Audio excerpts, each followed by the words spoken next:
faith. This has been an intense year. I can't believe we're only 4 months in. Before we get started, I just want to take a moment to say how much it means to us that you're all here with us today. Now, I know that it hasn't been easy being a developer these last couple of months, and that's probably an understatement. But what I can assure you is that we're hard at work making sure that people don't misuse this platform so you can all keep building things that people love. And today, I'm happy to share that we are reopening app reviews so you can all keep moving forward. Now, I'm looking out, and I see a lot of people that we've worked with for a long time here. And a lot of people who've traveled to be here from around the world, and a lot of you are building great tools that help people connect in new ways. And I just want to take a moment up front to thank each and every one of you for all that you're doing to help bring the world closer together. Thank you so much.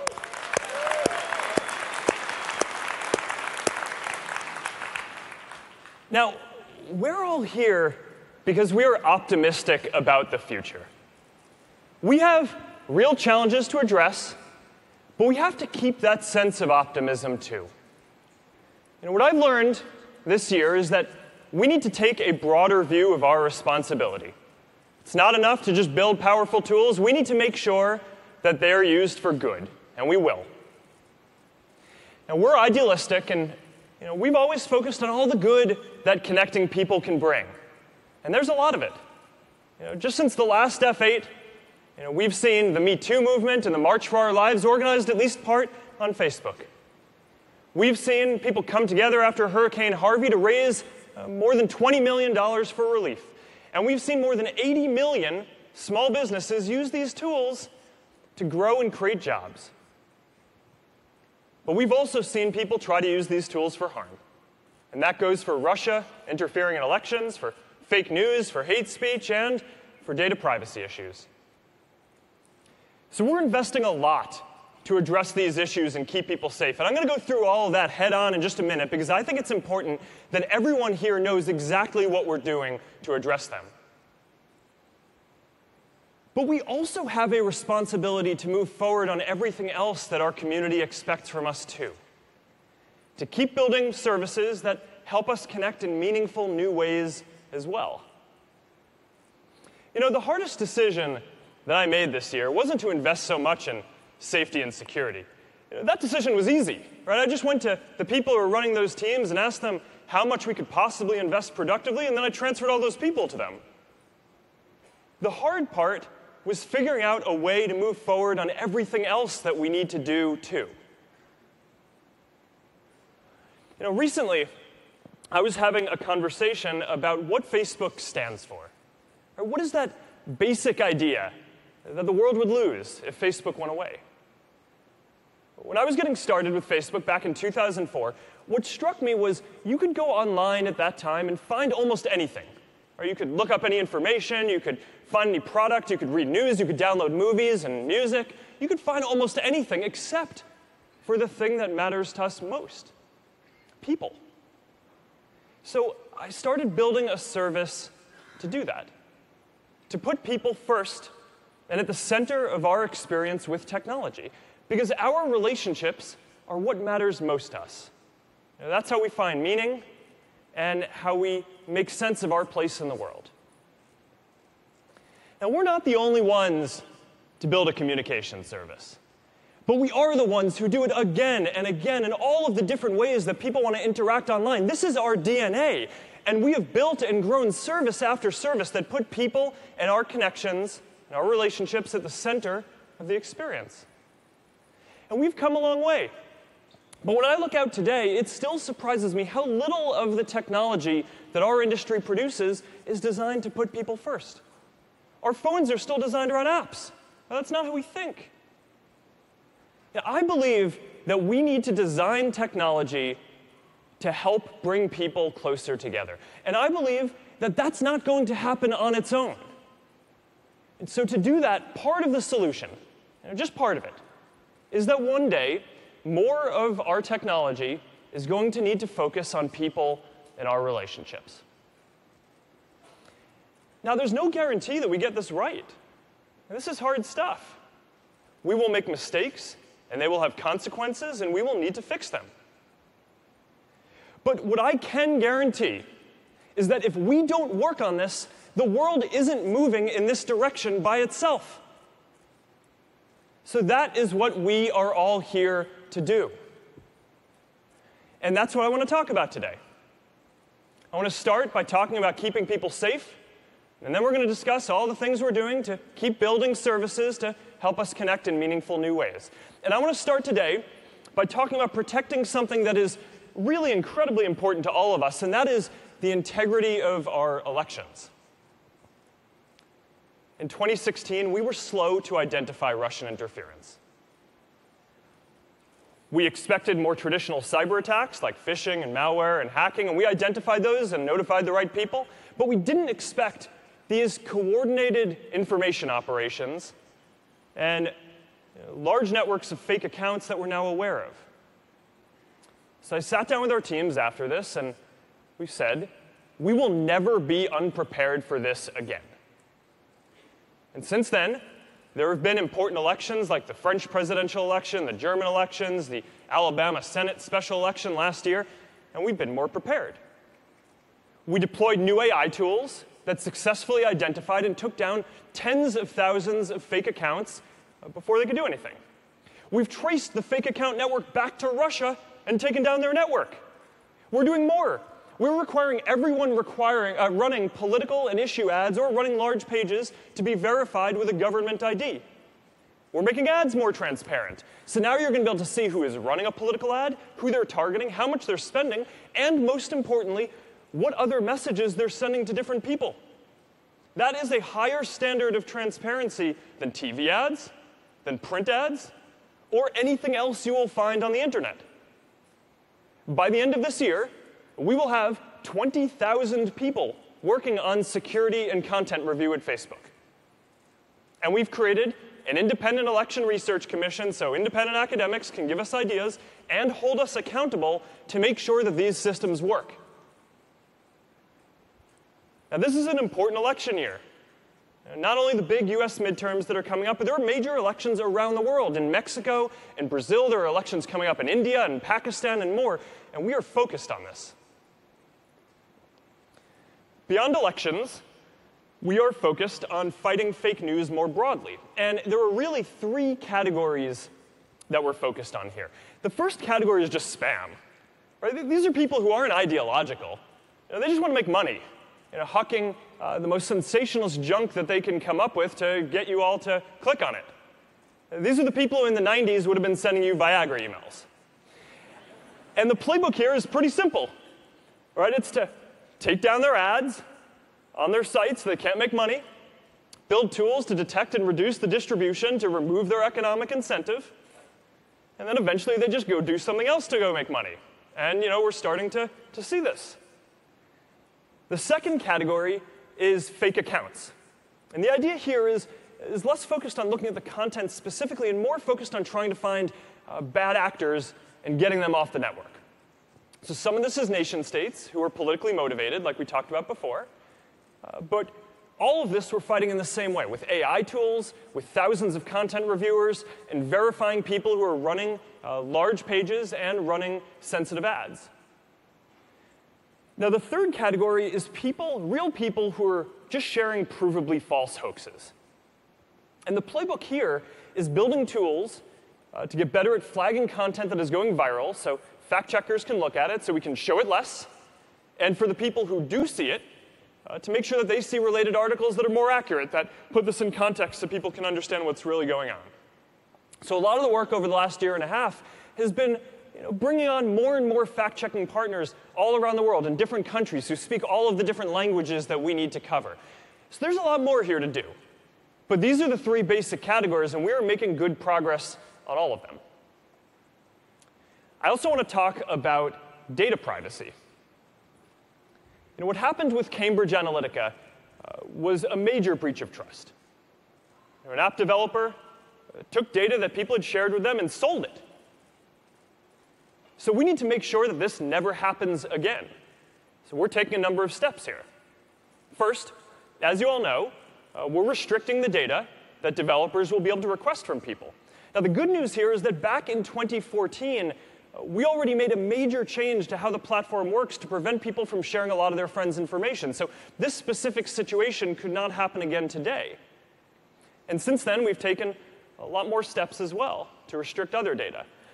But there are still more steps that we're taking to do this even further with groups and events and the data available through login to prevent future issues that might come up. Second, we need to make sure that we find any other bad apps that are out there. So we're currently in the process of investigating every single app that had access to a large amount of people's information before we made these big changes in 2014. And if we find anything suspicious, we're going to bring in independent auditors to do a full audit. And if any data was misused, then we'll ban that developer, and we will tell anyone whose data was affected.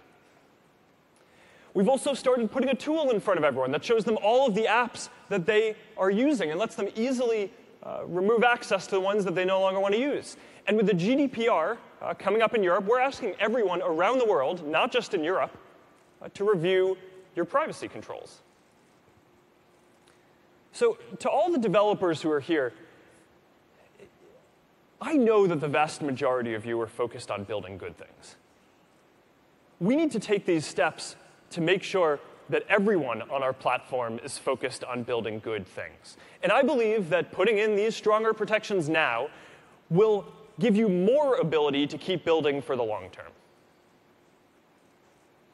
Now, I also want to share one new thing that we're working on with data privacy. And we have a lot more updates like this coming. But this is an example of the kind of thing that we are working on.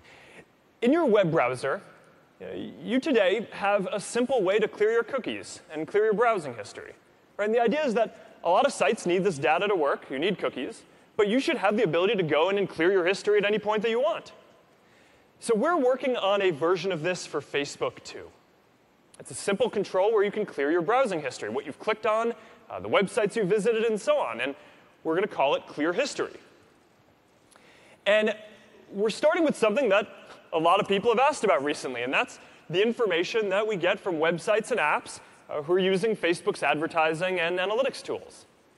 So you're going to be able to use this tool to see the information about the apps and websites you've interacted with. You'll be able to clear all this information from your account, and you'll even be able to turn it off, having this information stored with your account going forward. Now, to be clear, when you clear your cookies in a browser, it can make parts of your experience worse. Or you may have to sign back into dozens of websites. You may have to reconfigure some things. And the same is going to be true here. Or your Facebook won't be quite as good while it relearns your preferences. But after going through our systems, this is the kind of control that we think that people should have. So we're building this, and we're going to have a lot more like this to talk about soon.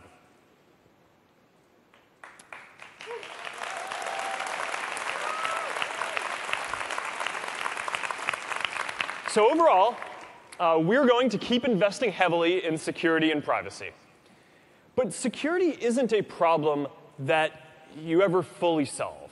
Right? This is an arms race. And we're going to be working to stay ahead of our adversaries forever. So while we're doing this, we also have a responsibility to keep building services that bring people together in new ways. Now, if you've been to F8 before, you've seen this. This is our 10-year product roadmap, and it sets out all the different areas that we're working on and when we expect these ecosystems to be fully developed. And across all our products, our goal is to give everyone in the world the power to share anything they want with anyone, anywhere. To build stronger relationships, to break down geographic barriers, and to meet new people and interact in new ways. We have a lot to do here. So we are going to focus on keeping and we're going to keep building, even while we focus on keeping people safe. And we're going to talk about what we're going to be doing across the rest of the family of apps for the rest of today. So let's start with the Facebook app. Like all of you, we want to build something that's not just fun to use, but is good for people. So we've done a lot of research to understand what parts of the internet and social media are good for our well-being and which parts aren't. And the summary is that when you're using the internet to interact and to build relationships, then that is associated and correlated with all of the positive aspects of well-being that you'd expect. Better long-term health, better long-term happiness, feeling more connected, feeling less lonely, and so on. But when you're just using the internet to consume content passively, whether that's video or news, then that is not associated with these same benefits to well-being. And we've heard this feedback from a lot of people too. People want Facebook to be about friends and interacting with people, so we're going to do that. And I'm going to talk about a few new ways that we're focused on taking the experience in this direction.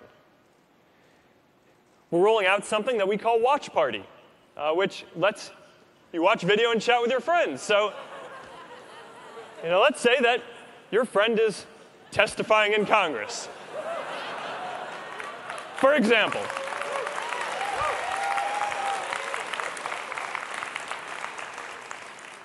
Now you're going to be able to bring your friends together, and you can laugh together, and you can cry together. Some of my friends actually did this. Let's not do that again anytime soon. People often tell us that groups are the most meaningful part of Facebook. You can feel like you belong in a community. You can meet new people who share your values. For some people, this might be a support group for new parents. For others, it might be about a disease you have. For others, it might be about finding people to come together and volunteer with. People want to be a part of meaningful communities. So today, we're launching a new Groups tab to make groups more central to the overall Facebook experience. So for me, I'm going to have all my groups in one place, my family group, my running group, my game group, my sheepdog appreciation groups, all in one place. Now, to help more people grow their communities, we're building a join group button and plugin that admins and developers can add to their websites and their emails. This is important because a lot of what we need to do to help more meaningful groups form is just give more tools to creators. Every great community has engaged leaders, so a lot of what we need to do is just give more people the tools to be community leaders. All right, now, talking about meaningful relationships, did you know that 1 in 3 marriages in the United States start online? I can't tell you how many times I'll be walking down the street in some city and a couple will come up to me and they'll say that they met on Facebook, and sometimes they have their kids with them and they'll just point to them and they'll say thank you. And I have to say, these are some of the moments that I'm really proud of what we're doing, right? I know that we're making a positive difference in people's lives. But, the reality is, today, we haven't even built any features to help people find partners. There are 200 million people on Facebook who list themselves as single, so clearly there's something to do here. And if we're focused on helping people build meaningful relationships, then this is perhaps the most meaningful of all. So today, we are announcing a new set of features coming soon around dating.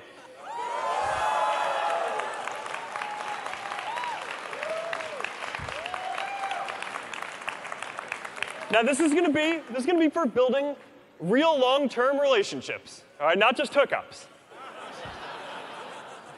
It's going to be in the Facebook app, but it's totally optional. It's opt-in. If you want, you can make a dating profile. And I know a lot of you are going to have questions about this, so I want to be clear that we have designed this with privacy and safety in mind from the beginning. Your friends aren't going to see your profile. You're only going to be suggested people who are not your friends, who have opted into dating, who fit your preferences, although I can't promise that you're going to get email. It's a tough world. All right, Chris Cox will come up in a bit and walk you through this in more detail, because I want to make sure that you all see all the details here that we built in around privacy and safety. But the bottom line is we want Facebook to be somewhere where you can start meaningful relationships. So we're excited to start rolling this out soon. Now, another way to help people connect in new ways is through commerce. We started building Marketplace because we saw that one of the most popular uses for groups was building these buy and sell groups. So people would start groups like Bay Area Moms Buy and Sell, where people would be able to come together and ask for advice on all the gear they needed, and meet people who are like them, and can ultimately buy and sell things with people who they have something in common with. Now, Marketplace is now live in more than 70 countries.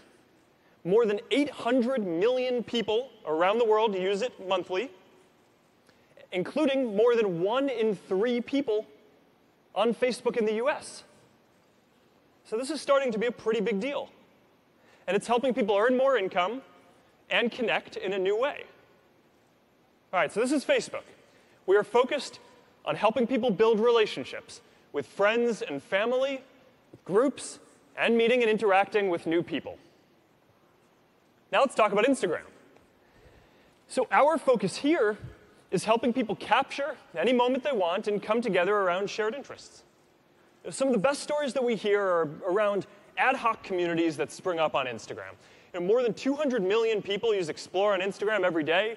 Since we launched hashtag following in just last December, more than 100 million people now follow hashtag. So we want to make it even easier to find the communities for the things that you're interested in.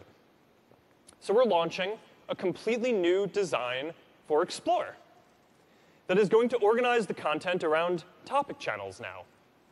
So now your Explorer is going to be even more focused on the things you're interested in. We're also focused on new ways that people are going to be able to use Instagram to communicate and build stronger relationships. So it turns out that a lot of people are using live video basically just to hang out when you can't be physically together.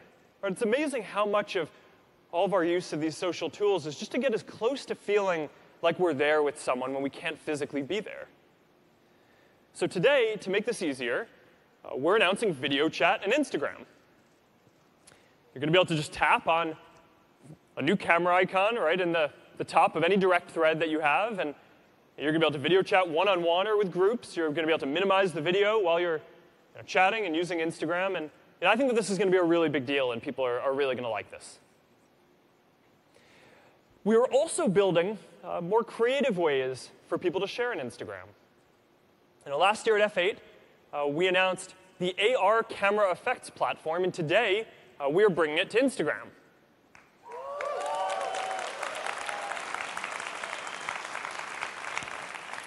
So now anyone is going to be able to build face filters and effects, and when you go to your camera, you're going to be able to see effects that are relevant to you and from the accounts that you follow. And if you're browsing stories and you see a cool effect, you'll always be able to try it on. So we're excited to get this in people's hands soon. All right. Now let's talk about WhatsApp. So here, our focus is on building new ways for people to connect privately with close friends and groups and businesses. Now, before we dive in here, I just want to say, yesterday, Jan Koum, the founder of WhatsApp, announced that he is leaving us and moving on. And I just want to take a moment to thank Jan, because Jan has done an amazing job building WhatsApp. He has been a tireless advocate for privacy and encryption. A lot of you probably don't know this or remember this, but when WhatsApp joined us in 2014, we actually hadn't rolled out full end-to-end encryption yet. Jan and I talked about how to do this together, and one of the things that I'm most proud of is that we have built the largest fully encrypted communication network in the world, and this would not have happened without Jan, and I'm deeply grateful for the work that he has done. So please join me in thanking him.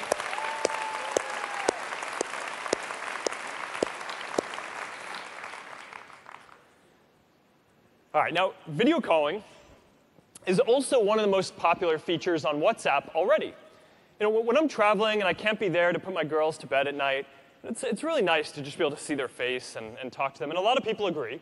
Right? Around the world, people are already making more than 2 billion minutes of voice and video calls on WhatsApp alone. And today, we're announcing that we're bringing group video calling to WhatsApp soon, too.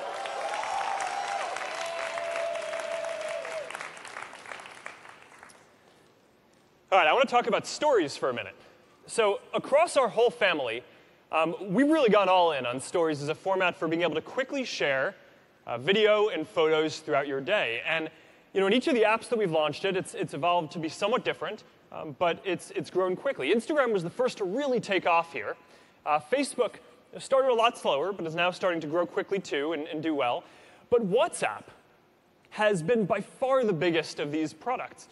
More than 450 million people use WhatsApp status every day, and it's growing really quickly.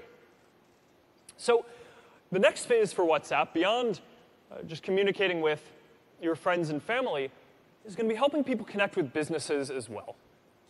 And today, a lot of people don't want to call businesses, or you just want to be able to text. That's a really big shift in how we all communicate, and I think that's just going to be a really big deal here. So earlier this year, we launched WhatsApp Business to let small businesses create a presence on WhatsApp and give them some tools for messaging. And already in just a few short months, more than 3 million people are already using WhatsApp Business, and it's growing really quickly. So now, the next step is going to be giving large businesses tools to be on WhatsApp too, and we're working on this now. For Messenger, we are focused on building richer ways for people to connect privately with their friends and family and businesses too. When you're messaging, you really want a simple and fast experience. So we're taking this moment to completely redesign Messenger to focus on these ideas. And here's what the new Messenger is going to look like. It's clean, it's going to be fast, and David is going to come and talk about this in a bit more detail in just a little bit. Now, I mentioned earlier that we are bringing the AR camera effects platform to Instagram. Now, we're also bringing this to the Messenger platform as well. It's going to be a really fun way for people to use augmented reality to connect with their family and friends privately and in real time. And I don't know about you guys, but my daughters, when I call them when I'm traveling, they love these effects, right? Priscilla will be there, and Max will just be like, oh, look, Mama, Dad has a bunny. Or an ogre. All right, we're seeing good momentum for Messenger Business too, with more than 300,000 bots and businesses now using these tools, and people are sending more than 8 billion messages between businesses and people every month. All right, so that's Messenger. All right, so now let's go beyond our apps for a minute and talk about virtual reality and the future. So our goal here is to create this real feeling of presence, right? Like you're right there with someone, even if they're halfway around the world. And this idea of being physically or feeling like you're there with someone, even when you can't physically be there, is something we've talked about a lot today with video chat. But over the long term, virtual reality and eventually augmented reality are going to take this to a completely different level, where it's not just going to be about being able to see someone's face on a small screen. You're going to actually be able to feel like you're there with someone. So here's an example of how compelling I think that this is going to be. Now, if you have some photos from your childhood home, we can now use computer vision to fill in the gaps with this pointillism effect and recreate the rooms of your childhood home where you grew up. So you're going to be able to go into VR with your family and visit and feel like you were right there. It feels like you were in a dream. It is wild. So this work of mapping out immersive spaces is just another important step on the path to creating this real feeling of presence.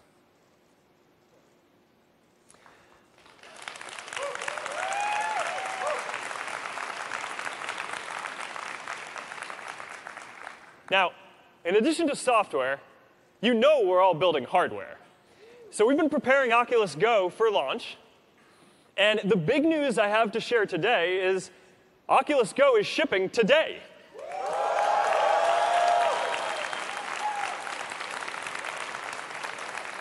It starts at $199. It is the first really affordable standalone virtual reality headset. It's launching with more than 1,000 apps, and it has the highest quality lenses and optics that we have ever built into a VR device. Oculus Go is going to be, it's the easiest way to get into VR, and we think that this is going to be how a lot of people experience virtual reality and virtual presence for the first time.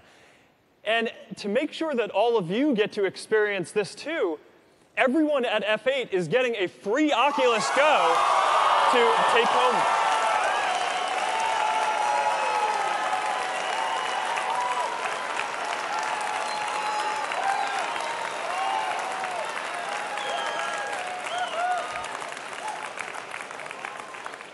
We're excited about that too.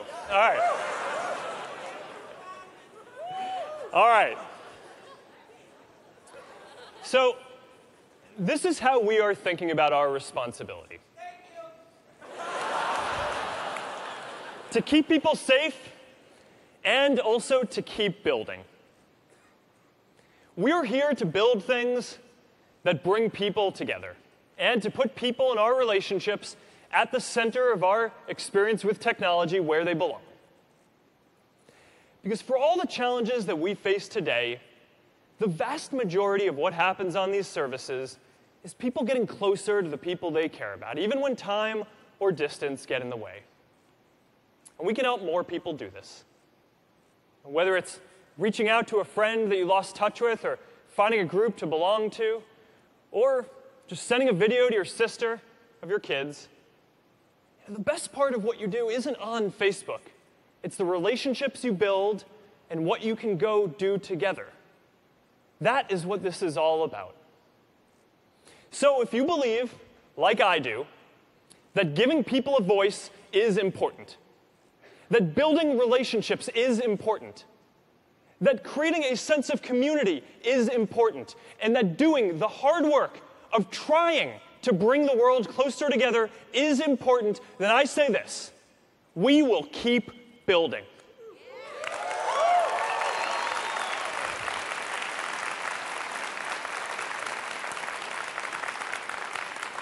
We need to keep this idea alive, and that is what we are all here at F8 to do together.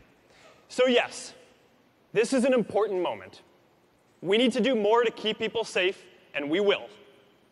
But we also need to keep building and bringing the world closer together. Thank you for coming out today. Thank you for everything you're doing to bring people together. Have a great F8.